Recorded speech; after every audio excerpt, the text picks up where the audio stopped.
I'm Michael Brott for the Bit Theater. There's nothing wrong with choosing to play an inanimate object, an animal, a baby, or something else that under ordinary circumstances doesn't speak.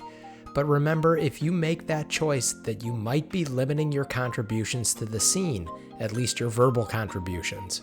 By all means, play those parts, but be aware before you make that decision that your communication and contributions to the scene are going to be affected by that choice. That's your improv tip for the day. Stay safe and stay healthy, and I will see you next time.